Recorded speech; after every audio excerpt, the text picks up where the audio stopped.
Thank you all for coming. This is a special day. We're thrilled to have George Taylor come and talk about some of his recent work, which is, I think you'll find, very important and timely, and the kind of thing that we need to look for as we continue to try to improve care for our patients throughout the continuum of their presentation to the end of their life. And so I wanted to say just a couple of things upstream, because many seasoned friends who are in the office are here. We're welcome and thank you for coming. We've got some people online and from Decatur and other sites, and we're taping this so that we've got it, that we can have it for CME on our web product for colleagues that are actually working in other ways right now. So thank you all very much. Dr. George Taylor joined Dr. Jim Dove in 1980, back when giants roamed the halls, and before we were known as Prairie. George saw the importance in and was instrumental in the naming and branding of Prairie, as well as logo design, and I'll show you an example of that here in a second. He introduced Springfield and the surrounding areas to high-quality, cutting-edge therapies in treatment of cardiovascular disease, as well as developing the research department, later known as PERC, which we feel is a huge benefit to us and our patients. The group led in the area of early recognition and treatment of acute MIs and took steps to improve care on many levels. Just a couple of the three big examples of some of the early work were in a publication in 1984 in the American Journal of Cardiology, Intravenous versus Intracoronary Streptokinase Therapy for Acute Myocardial Infarction in Community Hospitals. And that actually was a landmark paper, widely quoted, and you can all feel proud that many in this room had a large part in that broad effort at expanding cutting-edge care in non-metropolitan areas. Prior to that, much of the work was done just in very large academic circles. In 1986, there was another American Journal of Cardiology publication on thrombolytic therapy, followed by early revascularization for acute myocardial infarction, PTCA, or coronary bypass graft surgery.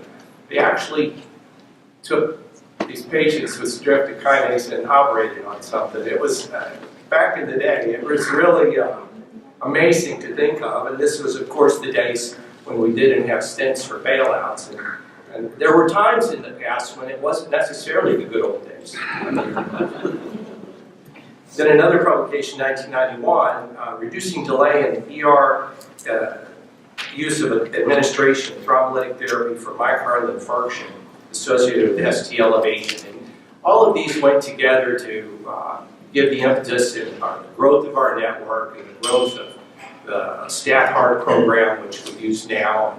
Over time, we've seen reduction in mortality rates post-MI by half over this interval. And to be part of that it's truly been good for Prairie and our patients. George was a visionary, he was a rainmaker, very good educator, and if we did press gain surveys back then like we do now, I am certain he would have been right at the top 1%, nearly as high as Dr. Kathoba. Oh,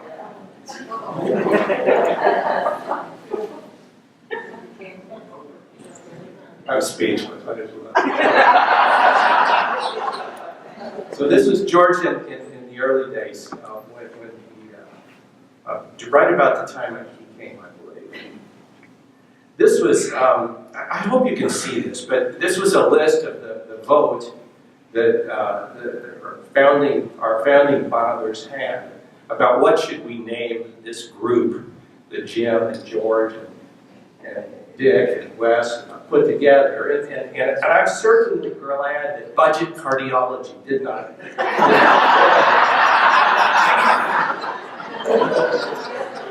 I think it was close.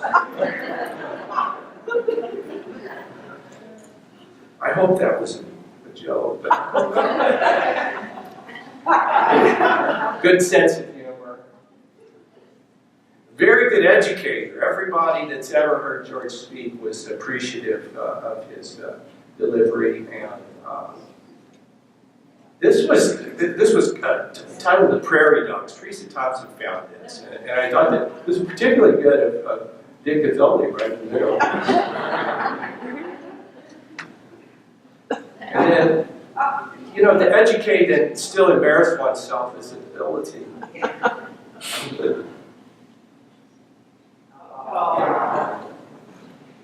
Also big into early rehab. And then Joel Schneider and George in the front here. Wes Moses, for those who didn't know Wes, he was a fabulous guy too. This we had, Teresa Thompson found a number of pictures. I think that a few had George in a bow tie, a very few had George with no tie. There was only one picture in, I think, 50 that we looked at that showed him in a long tie that wasn't the Hopkins equidimitas tie. Every other one was, and you're not wearing it today, it's Friday. So I know. But anyway, we're blessed to have the opportunity to hear about George's recent work, and this is the kind of thing we need to get into more, and I think we will. And thank you very much for coming.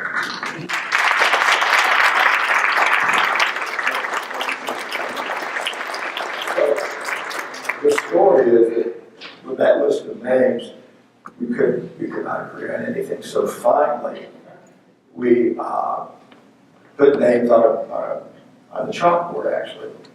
And the agreement would be cross out the names you don't like, and what's left will be the name. And everybody can kind of go in and vote blindly. And Great Cardiovascular Center of the was home. Last night, Marilyn mentioned that the friends that she's had here have been hard to replace. And, you know, there are good colleagues everywhere, good people everywhere, fortunately. I've had great colleagues all my career, but nothing like here. Thanks for having me back. Okay. I'm going to try to sell you on a new standard of care for heart failure in life. Let's start with a number. Healthcare Cost and Utilization Project is a big data group that just collects numbers. And in 2011, they said that the cost of a hospital readmission for heart failure was close to $13,000. And my guess, correct me if I'm wrong, Chuck, but my guess is it's got to be $20,000 now, 7 years later, since the cost of everything have gone up. The people who run medicine would like to say, well, people can get readmitted with heart failure because of inadequate discharge planning. You know, patients didn't have the right medicine list, they didn't get home with their medicine. There's plenty of that happens, and everybody has worked very hard to tighten that up. But here's the reality of it. The reality is, this is a nice cartoon about chronic diseases in general, but with heart failure, people come in the first time decompensated, they bounce back pretty well. They do fairly well for a long period of time. You know, maybe they have some, a couple of shocks, that's the dashed lines here, ICD shocks. But toward the end of the illness, toward the end of the natural history of congestive heart failure, people decompensate frequently. And as most of you know, in and out of the hospital is a common pattern at end of life with heart failure. It's hard to keep people at home. They don't like it. I talk to these patients that I take care of, they will, to a man, say, a day in the hospital is a bad day, only one worse thing. And you can get the emergency room. But they're in and out, as you know, a lot. People have been writing about hospice care and end of life for heart failure. There are a couple of different perspectives. The hospice perspective is one size fits all. Give everybody morphine at end of life and they'll be okay. That's pure aviation. If you survey cardiologists, they take a treat the heart failure perspective, using guidelines directed medical therapy, GDMT, They're drugs we use to keep people alive with heart failure. But there's a little mention of DIDs. There's hardly any mention of oral diuretics as a possibility. While people write about it, no one has really done a study to show what happens if you apply a protocol. So what we did is the beginning in February of 2014, so for 4 years now, just enrolled the 85th patient. What we did is that we established a kind of a fixed protocol for people with congestive heart failure. So this is how we're going to treat them, and we collected data prospectively to see how they did. So this study really, this report really is about the natural history of heart failure using a specific protocol for people who are end of life.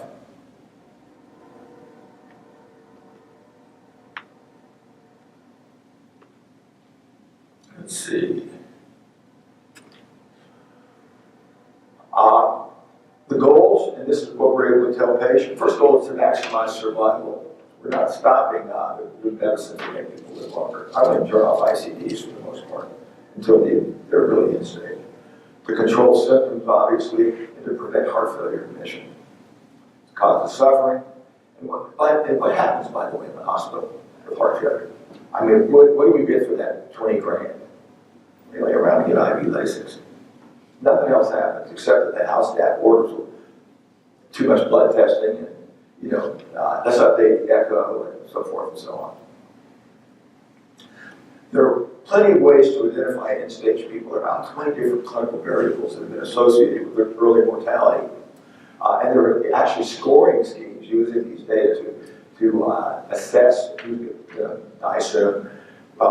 Since we were trying to prevent enrollment, admission for heart failure, we made it really simple. We just enrolled people who had had multiple hospital admissions in the previous 6 months. Number one. And number two, people who didn't want to come back, people who were tired of it.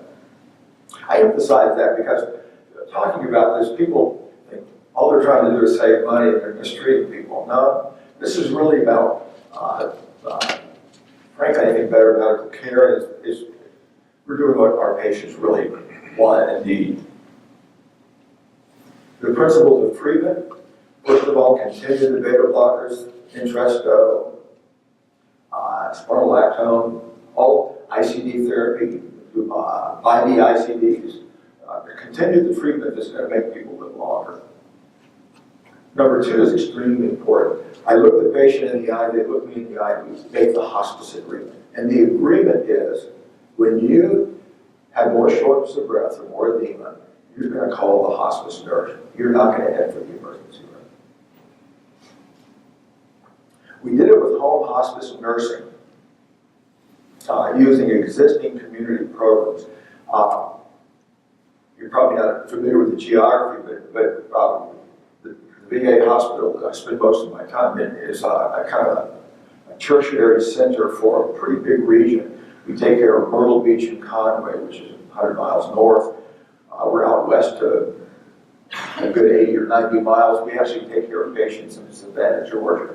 So we were taking care of people over a very broad geographic area. This was not a situation where we can develop a small team that just took care of all of these patients. We used existing programs. And then the way it actually worked is that the hospice nurses were in touch with me.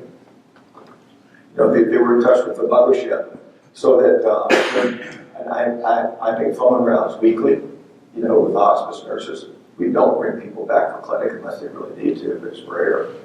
Talk to the nurses every week, and if somebody turns a hair, they call me. So, yesterday afternoon, traveling, I got a call from somebody who needed to have their Bumex bumped up. The medicines that we used were, again, continuing the guidelines-directed drugs. In this study, we used bumetanide, Bumex, not Demodex. And the only reason for that is because it's our formulary drug. I've become a fan of Bumex. We put everyone on DIDs. I'll talk about that. We used levodopa instead, oral levodopa instead of IV dobutamine, and I'll talk about that. And then opioids, pretty much for everyone. Everyone who was willing to stop driving, we pretty much put on opioids, and I'll talk about that. And frankly, most of these things are pretty, really aren't talked about much in the end-of-life heart failure literature. I'm talking about the first 30 patients we enrolled up. As I said, we're up to 85. We had long follow-up with these patients, and most of them had died by the time of the report. It was published, by the way, in October in the Journal of Failures of Medicine. Most of our patients had low EF, although we had some with diastolic heart failure. They had the typical comorbidities, and pretty much everyone was on the right medicines. I'll point out just a couple of things. You'll notice that 7 of our patients with HFrEF, down here at the bottom, only 7 of the 23 were on DH. Beta blockers and ACE inhibitors, pretty much everybody was taking the medicines they should have been on. Here's what happened to them. Kind of by definition, people who were in the hospital laying in bed decompensated, we call it class 4. And I looked at a lot of ways to define functional classification for heart failure. The nice one is that if a patient can't get dressed without stopping with shortness of breath, we call them class 4. About half of our patients stayed the same, okay? And about half of our patients improved.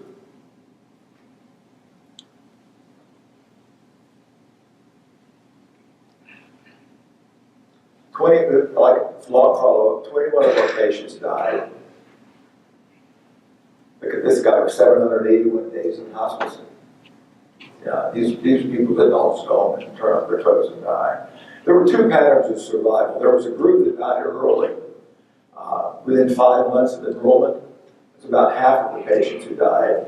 And then the other half lived longer. They lived longer than 10 months. So it's kind of a bimodal pattern of survival.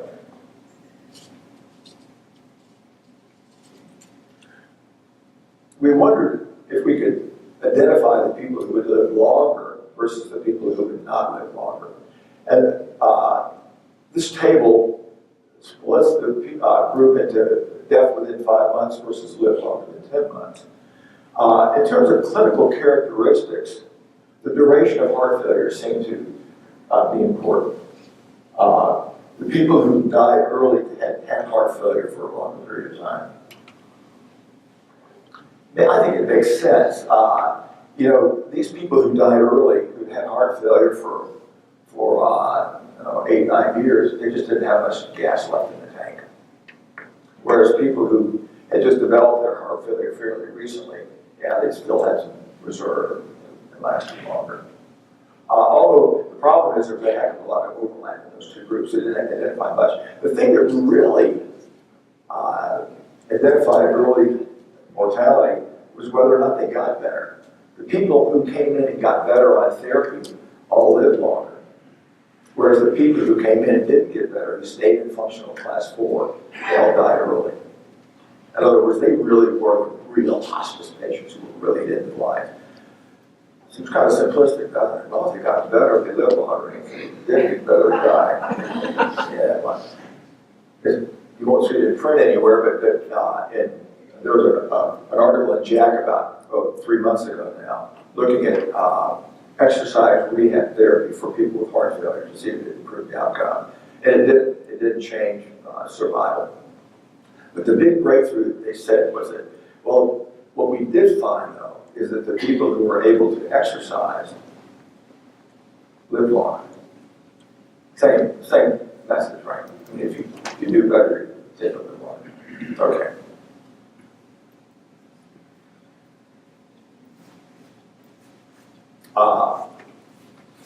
So, of our patients who died, pretty much everyone died at home.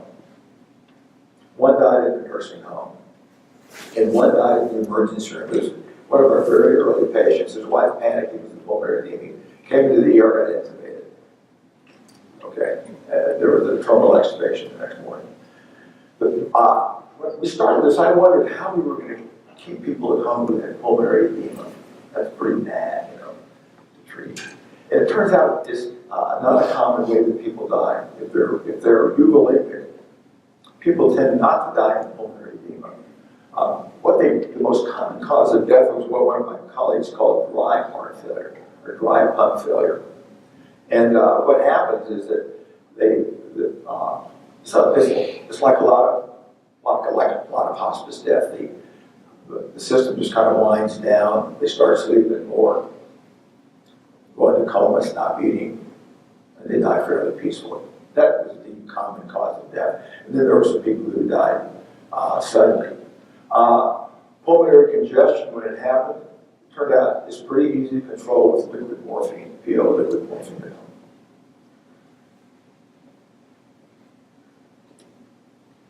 Here's the thing that the hospital system and administrators were interested in. If you look at heart failure admissions for these 30 patients, there were 90 heart failure admissions in the 6 months pre-enrollment for the group of 30 patients, 3 per patient. During follow-up, there were 3. The 3 heart failure admissions all happened within the first 3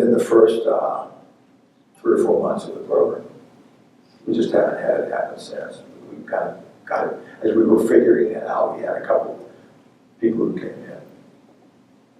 Basically, using the approach that I'm going to describe in more detail, basically, I think we've eliminated heart failure admission for people who were at end of life with congestive heart failure. We didn't keep people out of the hospital. I mean, we had plenty of people come in with pneumonia, stroke, falling hit the head, with gout, whatever, urinary tract infection. And sure, we didn't keep people out of the hospital, but for just congestive heart failure, we were able to, I think, eliminate heart failure admission. So let's talk about the protocol. Well, I gave you the results first. Let's talk about what we did. Okay, the protocol, hospice agreement, continue the usual meds. Bumex rather than PO Lasix, DIG, opioids, L-dope is needed. Lab work, PRN. I'll just talk about lab work. When somebody has a congestion crisis and their Bumex dose gets doubled for a week or whatever, yeah, you're going to get a set of electrolytes after that's done. One of the interesting things about Bumex that's been written about is that it doesn't, potassium wasting is not as common with Bumex as it is with Lasix, or with Viazyme for that matter. And it was extremely uncommon for us to have people have bad electrolyte problems, including even higher creatinine. It turns out that just wasn't as big an issue as I had anticipated. The initial discussion with the patient, and people ask about, well, what do you say to these people with heart failure when you start using the H word? And, we decided just to call it cardiac hospice. It's just easier to do that. I emphasize we're going to maximize survival. We're going to work on better symptom control. We're going to avoid hospitalization. I tell them that with the new medicine, we can do at home what they do in the hospital. Yes, PO Bumex, in my opinion, is the equivalent of giving IV Lasix. It's so well absorbed. And then I always review medicines with the patient and family so that they have a clear idea of what we're doing, and especially the fact that we're continuing their beta blockers, things that will make them live on. And then I say the reason for doing this in a hospice setting is, number one, the hospice programs are already there, and number two, hospice nurses are special. They're allowed to regulate medicines at home. Home health nurse comes in and you're having a problem, they'll just send you to the ER. Hospice nurses will regulate your medicines at home, which is the idea.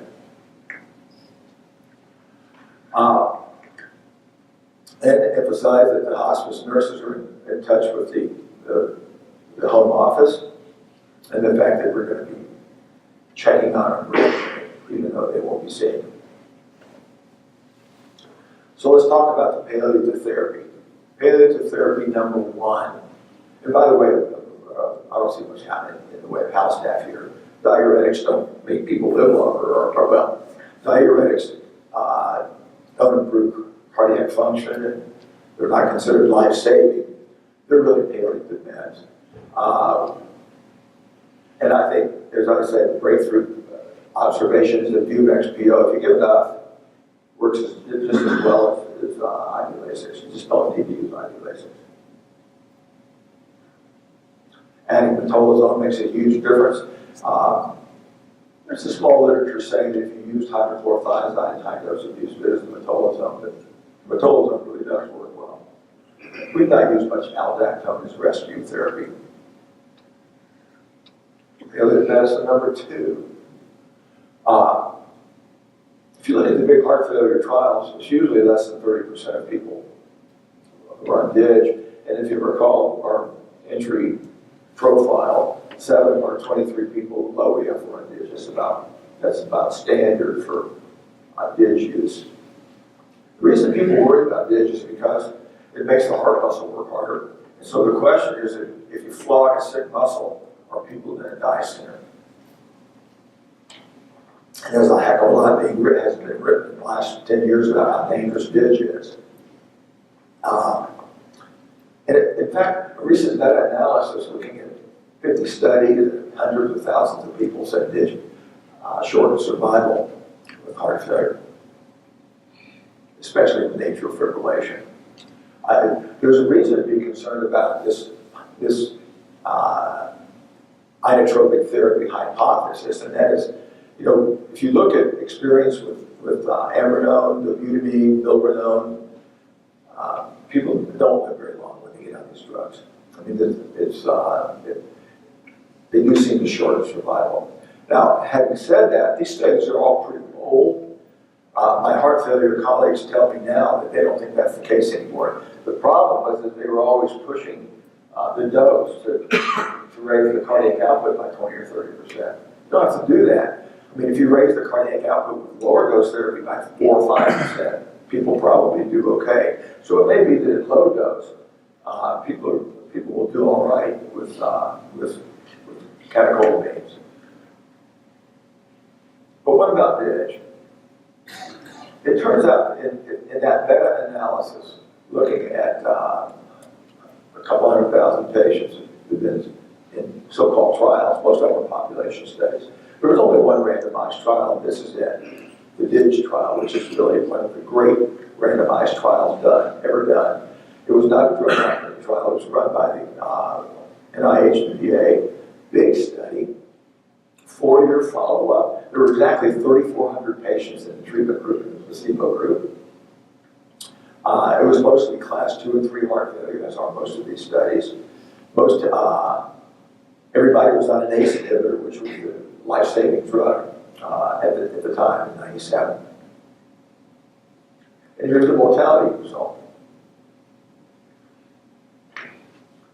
These are the only randomized data you'll find. Now, one caveat, these were not atrial fibrillation patients. And people point out, look, in atrial fibrillation, it may be different. Okay, maybe it will be, but there are a ton of people in the DIG trial who went into atrial fibrillation during that study.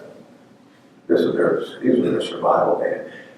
If you look at a combined endpoint of mortality and heart failure admission, the DIG people clearly did much better. So the general party line in cardiology now is that we use DIG to make people feel better, stay out of the hospital, but not to make them live longer.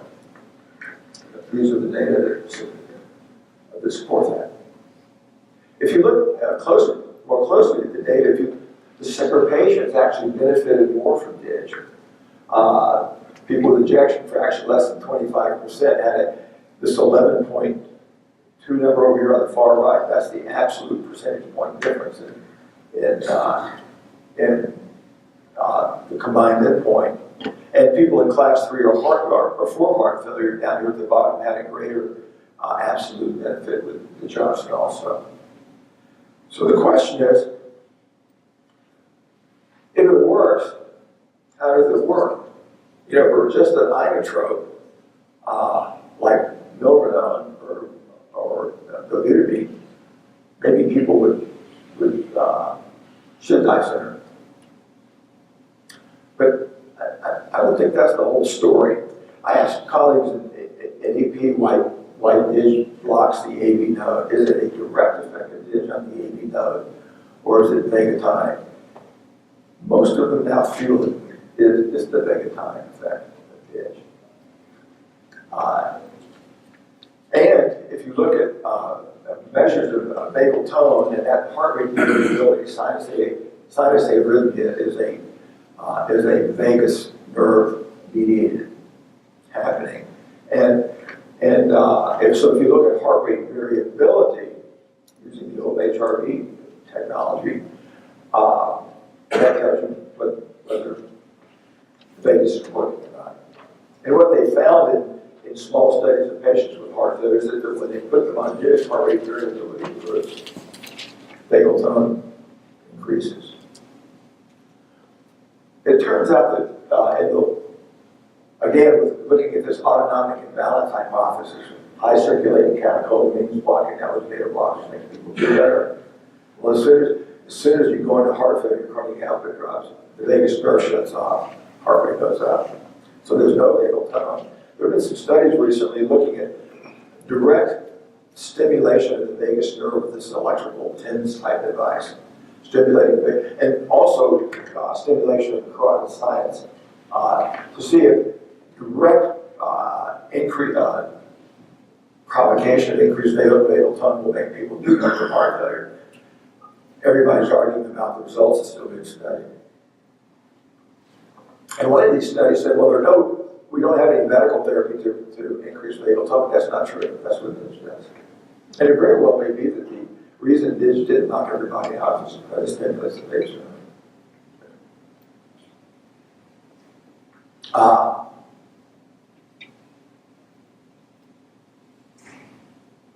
So, a potential vagal benefit, mitigating any toxic inotropic effect.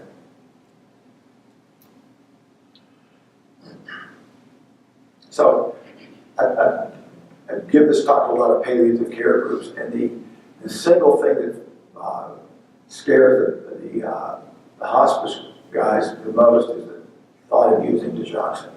Nobody wants to use DIG because it's you can get toxic. It's not that big a deal. It turns out that the heart failure dose is 0.125 a day, and the ideal level for heart failure is less than 1. The DIG trial says 0.8.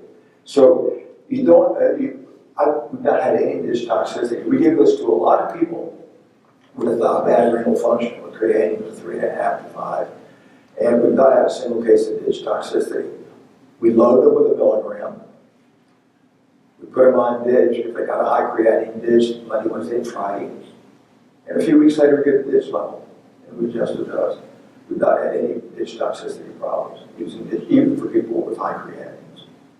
Probably because, again, you don't have to raise the cardiac output by 30% to make people better. What DIG probably does, it's actually been studied, that what DIG does is it raises the cardiac output by maybe 5%. That's enough. Okay, opioids. Important therapy, palliation number 3. Everybody says that opioids work because you don't care about your dyspnea anymore, right? If you're stoned out, you're not going to be controlling. Actually, the studies that look at opioids, chemoreceptor sensitivity, are kind of interesting. They're very simple studies. All they did was they measured minute ventilation, meaning respiratory rate times time of volume, by breathing into a machine. And they had people breathe high CO2 concentrations, and they say it showed that when the CO2 level was high, they breathed faster and deeper. And their ventilation went up. Did the same thing with low O2 concentrations of gases, and their ventilation went up. Opioids have been shown to block that response. Okay, so that's the accepted mechanism. I think there may be another mechanism. As a matter of fact, in hospice, caring for heart failure, most hospice people will tell you that opioids are magic drugs for heart failure. And it's not just the patients don't care about how they feel. They really are better. They really do feel better. It probably makes their heart failure better. So how can that be? And in fact, we know it's not toxic. They use opioids for cardiac anesthesia, right? You did. So how can that be? It turns out that the vagus nerve originates in the nucleus ambiguous, and it is an opioid receptor organ. It's blocked with opioid receptors. And there have been all tons of animal studies demonstrating this. For example, injecting morphine into the nucleus ambiguous will cause an increase in vagal tone that's blocked by Narcan. Okay? Lots of animal data to support the vagotonic effect of opioids. It very well may be that the vagotonic effect of opioids has something to do with this heart failure benefit. Everybody gets excited about the L-dopa. The first time I ever saw it used was in our ICU here upstairs. We had a surgeon who was putting people on L-dopa, before they go out to the floor. I won't say his name, but it rhymes with Joel Schneider. Joel, what are you doing? He says, look, it's converted to dopamine. It makes the heart work better. And we actually were using it for a while. So we started using it. People really did get better. They felt better. The science is old. It's been shown to be inotropic in animal studies. Early in the 70s, when they were doing the non-invasive cardiology part, tell me if I'm not right, non-invasive cardiology was systolic and time intervals. Never did do that. Anyway, showed that it improved cardiac performance. And then the key studies came in '84 when a group at the University of Chicago brought people into their research unit and put swan gas catheters in them and studied PO levodopa and its cardiac effect. This slide shows that after taking an oral dose, the L-dopa level rose and the dopamine level rose. And the reason this is important is because the levels stayed up for a number of hours after they took the PO dose. The reason it's important is that catecholamines have a very short half-life in circulation, if you know. That's why they're given continuous IV. And if it were all converted right away, it'd wash out immediately. The conversion of L-dopa to dopamine is slow enough that you maintain a blood level of dopamine. And here's what they found with cardiac index, like a 25 to 33% rise in cardiac index. This stayed up, for the 6-hour dosing interval. Sustained benefit, they brought people back 3 months later, and they found no deterioration in their hemodynamics. They stopped the L-dopa for 24 hours, re-challenged them with L-dopa, exactly the same response. So there was no tachyphylaxis. So why did it catch on? First of all, it's hard to take. It turns out that the nausea center in your brain is a dopamine receptor center also. And so people get nauseated with L-dopa. That's a big problem. But I think the other reason it did catch on is in the early 1980s, IV catecholamine therapy caught on.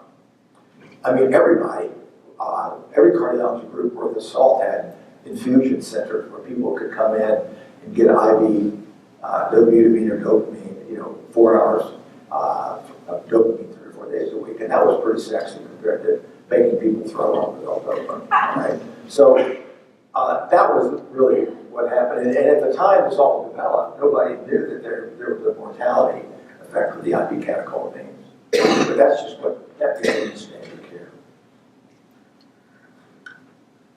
Rationale for using it in these patients in a hospice setting, the Parkinson's experience, we don't think everybody dies from it.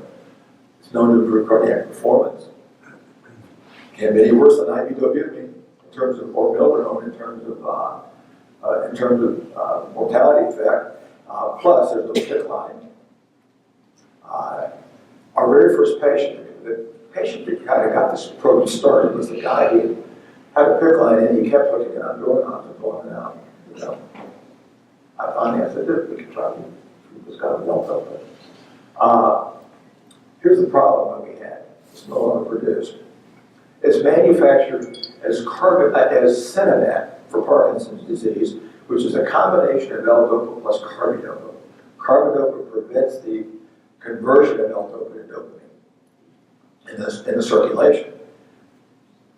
The L-dopa crosses the blood-brain barrier, the carbidopa doesn't, so the L-dopa is converted to dopamine in the brain where it'll work for Parkinson's disease. We needed L-dopa without the inhibiting drug, the carbidopa. I think we're going to get this stuff. Woke up one morning, we're thinking, compound pharmacy. So I called one in the yellow pages. I said, can you get L-dopa for us? He said, let me check. He just got on his computer. And within 30 seconds, he said, sure, what size pills you want? And it turns out they're cheap. Okay. So basically, the way we actually work it now, practically, is that we have a compounding pharmacy that makes it for us. Fortunately, the hospital pharmacy manages that. I don't have to do that. I'm at the drugstore. And I call the hospital pharmacy guy my contact, and he calls them, and they send it straight out to the patient's house, and they get all of that. And when people if people do have to come in the hospital, they're told to bring their medicine with them because we don't even keep it on the shelf in the hospital. So, compounding pharmacy. Here's our experience. First of all, the indication is exactly the same indication we use for IV inotropic therapy. For treatment of shock or when nothing else is working. Okay? We offered L-dopa to 9 of our 30 patients. 5 refused and remained on. These were the in-state people who stayed on their IV inotropes. They all died early. The 13 patients who were started on L-dopa, 4 had been on inotropes, 9 others for just variation, and then all but the 5 of the 13 couldn't take it because of nausea. It is the hard drug to take. Everybody is put on prophylactic anti-emetic therapy. We were using the Zofran, and then one of the palliative care guys said, wait a second, compazine works by blocking dopamine in the nausea center. Compazine is the right drug to use. It really does work there. But the University of Chicago guys were giving 1,500 milligrams 4 times a day. We found that basically we raised the dose slowly. When it seems to be working, we stopped at that dose, and the typical dose is much lower. We've had 3 people die on it, but in a 3-month mortality is 0, much better than with the old IV catecholamine experience that's been published. 6-month mortality, 25% died. Most of the patients who got it improved functional class. It seems to be especially good for people with terrible right heart failure and ascites. We've had the ascites go away for pretty much everybody who gets on it. One guy was turned down for transplant because of his ascites and because they did a tap and he grew staph epi or something out of his acidic fluid. They said that you're infected. They had Cipro for the rest of your life. He went infected. You're going to have a white cat. He wasn't infected. So we stopped that and he said, let's try this. We did the L-dopa. This guy was getting large volume paracentesis every other week. Okay. His L-dopa, his ascites resolved. He got better, his ascites resolved. Went back to and was able to get it nailed back. So, but it's especially good for patients with ascites. Looking at BNP of these people who took L-dopa, it tended to fall on the same dose of diuretics or less. Labs, I mentioned that we do get check labs. I'll tell you, the BNP is really the single best thing to do if you're not sure what a patient is. And we follow Chem7s and DISH levels for people who are on the edge.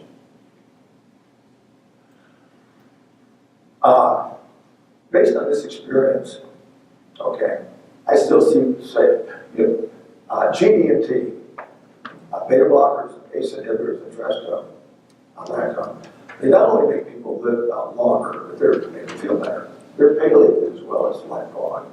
That's still the mainstay of therapy. We're treating heart failure. We're not just palliating somebody who needs more opioids. Have to get better, have to die early, improve functional class, predict survival. Buvex works. Startup time is very, very short. You know, I have a patient enrolled in a new hospice program. It's almost always somebody, the nurses always had cardiac experience somewhere along the line. They have no problem at all ramping up, you know, to take care of heart failure patients. They love doing it. Heart failure remission for rare patients died at home. And L-DOPA, I think, is a useful addition for, as a substitute for infusion therapy when nothing's working. You know, just when you usually would use Dobutamine. I really think that this, it works. It can be. I think it should be the standard of care. So I talked to hospice groups about this, and they say, well, it's not really hospice. I mean, a lot of these people want to live a long time, and survival is a goal. I say, yeah.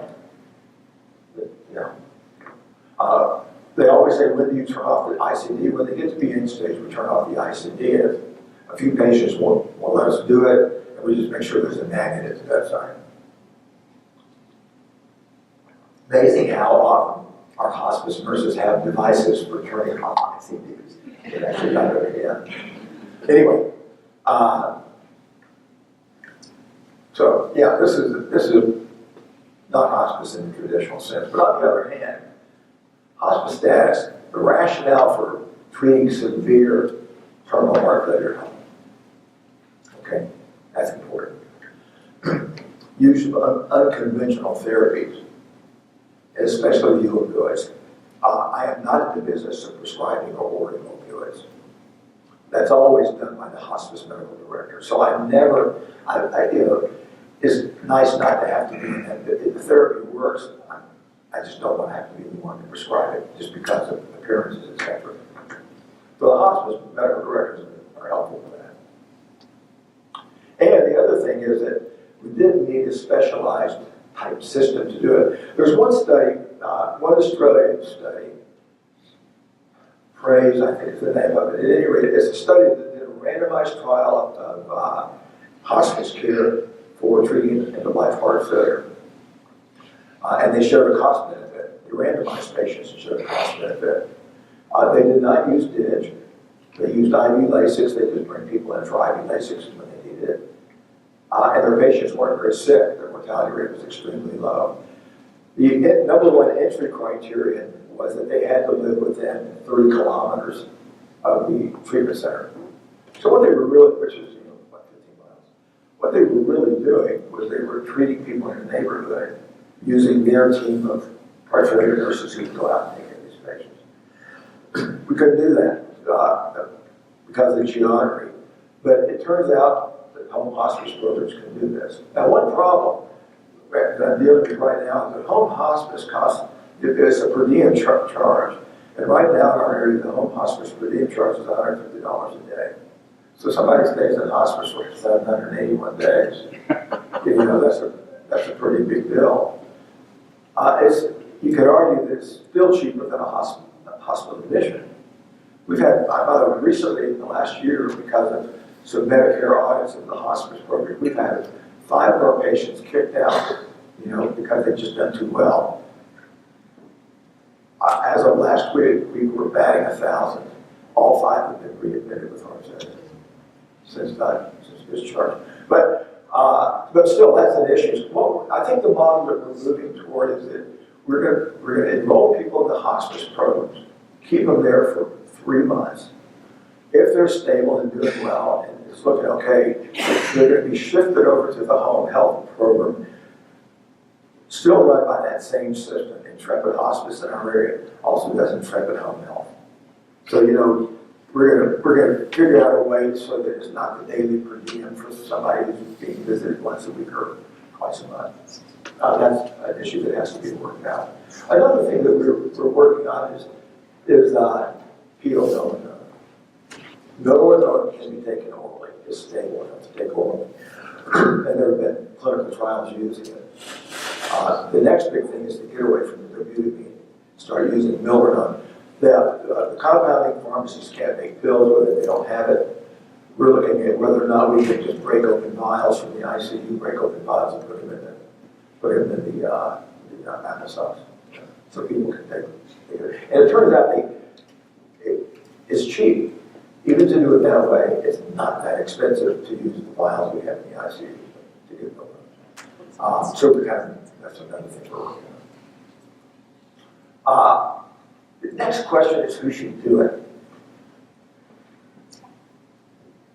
Early in my experience in Charleston, I was working as a part of a clinical trials group that was looking at palliative care, acceptance of palliative care. And one of the things that they were doing was talking to cardiologists about getting heart failure patients into palliative care programs. And one of my colleagues was talking with a group in Greenville that's a lot like Prairie, a big group in Greenville. And the 2 or 3 cardiologists he was talking to were very enthusiastic. We're going to take it back to our group, we'll come back to you. Follow up what they came back and said, no. The message from our group is that it's not part of our mission.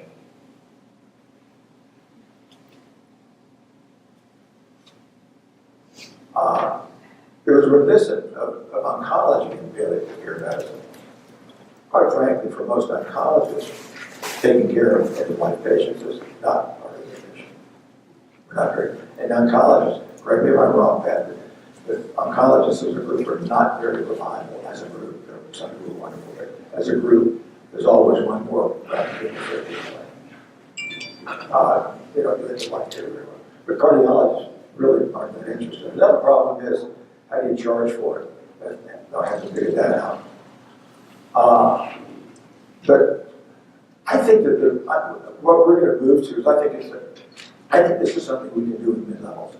I really think this is a protocol that's easy to follow. It's not hard to say, go from 2 milligrams of Bumex twice a day to 4, and tolazone. I mean, it's a protocol-driven therapy. I think, well, we're going to be doing this, I think, with nurse practitioners. And frankly, if you're interested in doing it, you can do it. I mean, it's not that hard. And I've been the one following all these patients. I'm on vacation. Okay, I get a cell phone call that I can spend 5 minutes on. I said, it's never hours and hours of work. I can do this from anywhere.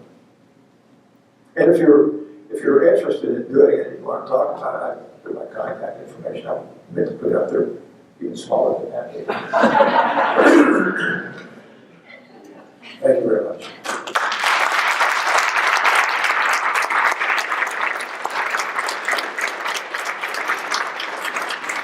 Any questions? Yes. So with the L-DOPA therapy, it's intermittent. No, they take it every day. Once you start them out at the run. I put them on 250 QID, and with the compensating, we do it every day. But intermittent therapy with probably works just as well, or even just doing it twice a day would work as well. With IV dobutamine infusion, people who are on it long term, you can usually get them down to where they're just needing it for 3 or 4 hours, 3 days a week. So that's one way to do it. Yes, sir. I think one of the most important things you noted in your natural history study was that when readmission occurred in heart failure patients, it's probably about 1 out of 5 times, and it's unlikely to be a heart failure DRG. It's always we've noticed that over the last decade too. It's always a DRG over heart failure. And that's why I think an interdisciplinary, multidisciplinary care coordination mid-level may be more successful in having a specialty correct this, because a lot of times it's for electrolyte balance or other things that aren't necessarily on the conventional as the procedure was laid on. So it's something to pursue. Thank you so much for coming here. Hey, great to see all of you, by the way.